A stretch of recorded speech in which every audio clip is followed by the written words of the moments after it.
What's the worst decision anyone has ever made in a war? Not bad luck, not being outnumbered. A pure, avoidable, self-inflicted catastrophe, signed off by one man who should have known better. Today we're ranking 5 of them, decisions that shredded armies, toppled empires, and killed millions. And number 1 is special.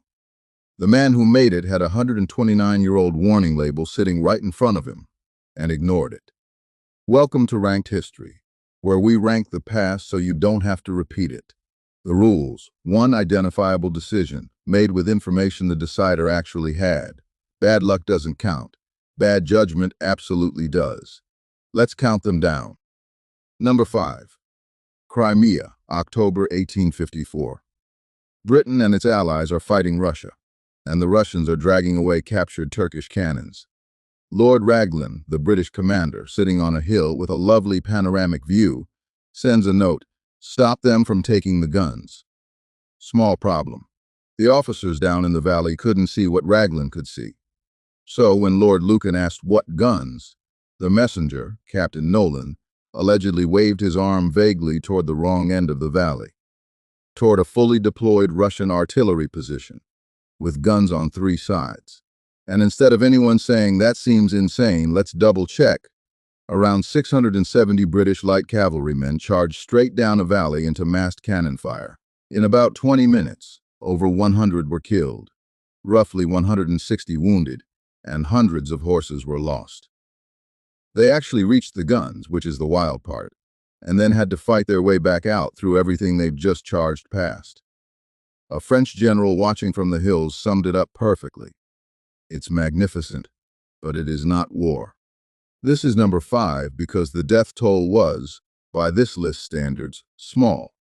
But as a pure distillation of nobody asked one clarifying question, it has never been topped. It's the reply-all disaster of the 19th century.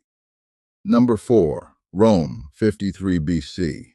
Marcus Licinius Crassus is the richest man in Rome. He made a fortune partly by running a private fire brigade that negotiated the price while your house was burning. Real charmer. But his buddies Caesar and Pompey have military glory, and Crassus wants some. So at around 60 years old, he decides to invade Parthia, modern-day Iran and Iraq, a war Rome didn't need against an enemy he barely understood. The decision that puts him on this list? Instead of taking the safer route through friendly Armenian hill country, which the Armenian king literally offered along with reinforcements, Crassus took a shortcut straight across the open Mesopotamian desert. Flat, open. Terrain, in other words, custom built for the one thing Parthia was famous for: horse archers. At Carrhae, roughly 10,000 Parthian cavalry met about 40,000 Romans and just never stopped shooting.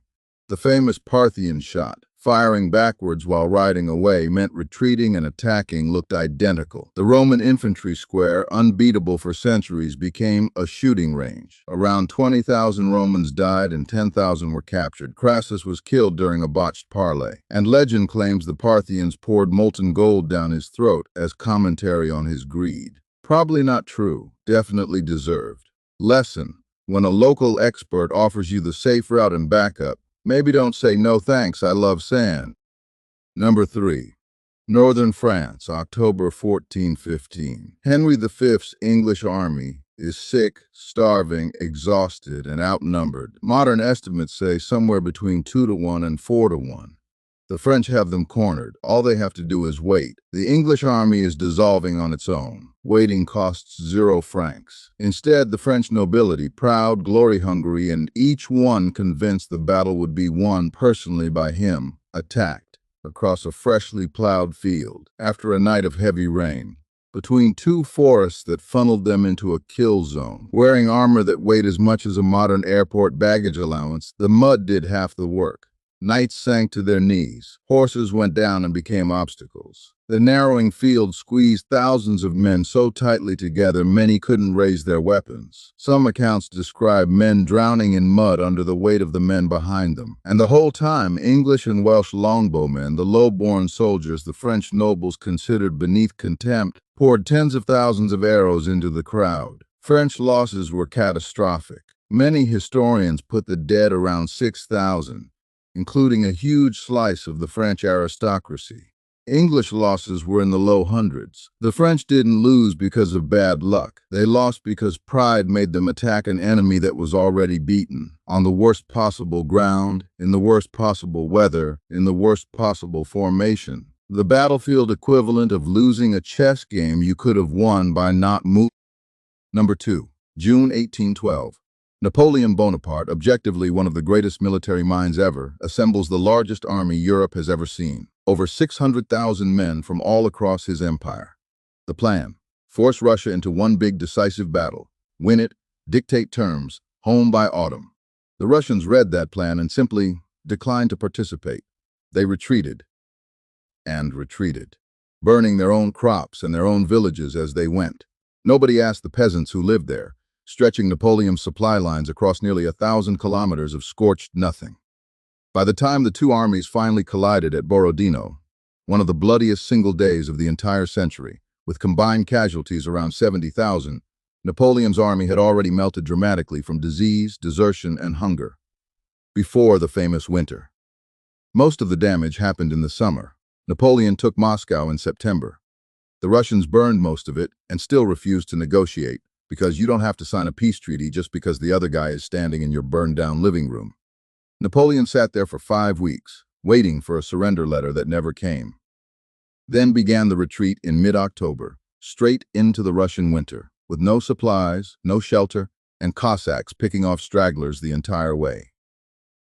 Of the 600,000 plus who crossed into Russia, only a small fraction, commonly estimated under 100,000, staggered back out. The Grande Armée, the most feared military force on earth, effectively ceased to exist in 6 months. Not beaten in battle, beaten by a decision, invading an empire that was perfectly willing to burn its own land and spend its own people to outlast you. That's not genius. That's a regime with endless space, endless serfs, and zero hesitation about wasting both. Surely no one would ever try that again. Number 1. Remember how I said surely no one would ever try that again? 129 years after Napoleon limped out of Russia, Adolf Hitler looked at the most famous military disaster in European history and decided he could do it better. June 22, 1941.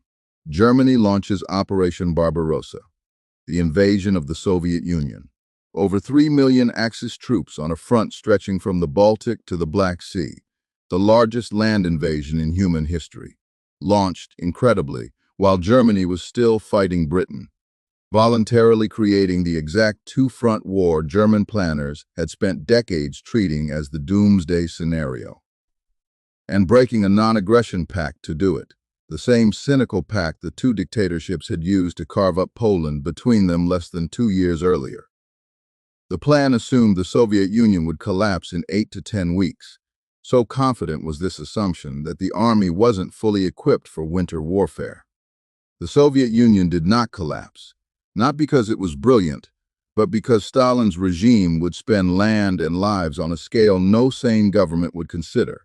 Factories were dragged east beyond the Urals, men were thrown at the front, and retreating could get you shot by your own side. The math was brutal, and the regime doing the math did not care.